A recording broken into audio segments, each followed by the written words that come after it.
Hello বন্ধুরা, শুভ দুপুর। চলে এলাম রোজকার মতো রান্না নিয়ে। তো রান্না করতে করতে 3টে বেজে গেছে আমাদের। এই ভাত নিয়ে বসেছি, সবে এলাম রান্না করে। আর কি কি রান্না করলাম চলো তোমাদের একবার দেখিয়ে দিই। আর বেলাটা অনেকই হয়েছে, 3টে বেজে গেছে, খিদেও পেয়ে গেছে। তো চলো তোমাদের দেখিয়ে দিই। তো এই দেখো ভাত বেড়ে নিয়েছি, আমি আমাদের কর্তা ভাত বেড়ে নিয়েছি।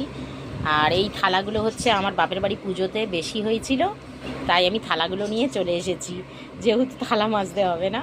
এই দেখো ভাত বেড়ে নিয়েছি, কাঁচকলা ভাজা, শিম ভাজা, আর এখানে আছে এই দেখো নিম পাতা ভাজা। ও অল্প করে ভেজেছি, আমি আর আমাদের কর্তামশাই খাবো বলে নাও অল্প করেই ভেজেছি। এই যে নিম পাতা, এখন গরমের দিনে বুঝতেই পারছো, গরম পড়াতেই এই যে তিতো চলে এসেছে আমার পাতে। ও দারুণ লাগে বন্ধুরা, কি বলবো। নিম পাতা ভাজা, আর এখানে আছে হচ্ছে ডিম কষা, এখানে আছে হচ্ছে টমেটোমের চাটনি, আর এখানে আছে হচ্ছে চিংড়ি মাছের ডেড়ো কষা। তো এই হচ্ছে আজকের আমাদের দুপুরের আইটেম। তো এতগুলো করতে আমার টাইম লেগে গেছে, তো গ্যাস নেই, আমি ইন্ডাকশানেই এতগুলো জিনিস করলাম। এই দেখো দাঁড়িয়ে দাঁড়িয়ে এতগুলো জিনিস আমি ইন্ডাকশানে করে নিয়েছি। তো এই হচ্ছে আমাদের মেনু। আর এই চচ্চড়িটা হচ্ছে আমাদের শীতলা পুজো ছিল, পান্তা দিয়ে খেয়েছিলাম, নষ্ট হয়ে গেছে। এই যে ফেলে দেবো, ওটা নষ্ট হয়ে গেছে। তো আমাদের দুপুরে আজকের এতগুলো দাঁড়িয়ে দাঁড়িয়ে করলাম।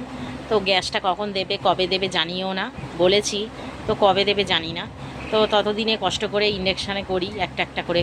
তো কি করব, আর কিছু করার নেই। তো চলো বন্ধুরা, সবাই ভালো থেকো, সুস্থ থেকো, ভগবান তোমাদের মঙ্গল করুক। চলো টাটা, খিদে পেয়ে গেছে।